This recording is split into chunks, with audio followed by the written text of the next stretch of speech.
4 people have been arrested in relation to the foodborne illness that claimed the lives of 6 children in Naledi in Soweto. Let's now speak to SABC News reporter Hasina Gori, who is tracking the story for us. Hasina, of course, this is a breaking news story at this hour. 4 people arrested. What else do we know? So the health minister just gave this briefing at the NEC, and what he said is 4 people were arrested.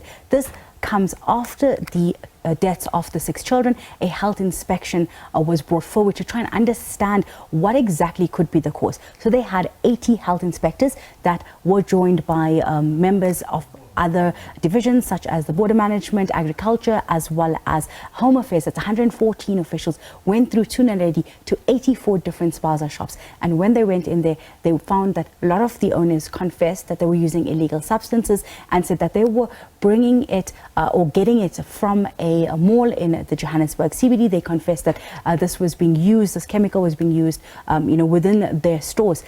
Another 24 health inspectors then went to that mall where they did inspections. They confiscated almost 1.5 kgs of this illegal substance, and 4 people were arrested. From what we understand, it is 3 men and 1 woman. 2 of them have already been granted bail at this stage, and what we are trying to now find out more is what exactly is this chemical.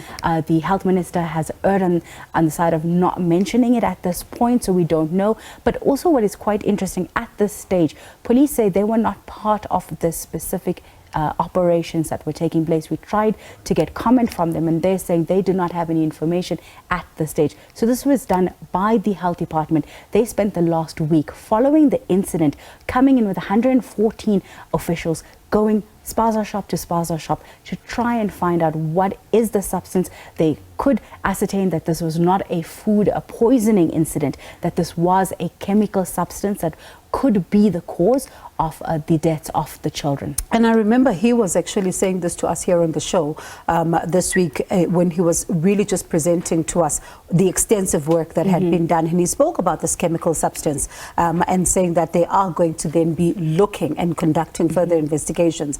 But I suppose, Hasina, now, knowing that these investigations have taken place, juxtaposing this with what the family was telling you earlier on, I suppose it now gives them, as much as it's called comfort, they do have a bit more information about what may have potentially happened to their children. The father that we spoke to this morning, that was one of the questions that he had, that he would like to just understand what happened, what took place. He said they've eaten these snacks from various different spaza shops in that area for years and had never seen something like this. He described the state of the child when she passed on, and it being something that was unnatural to witness even for himself.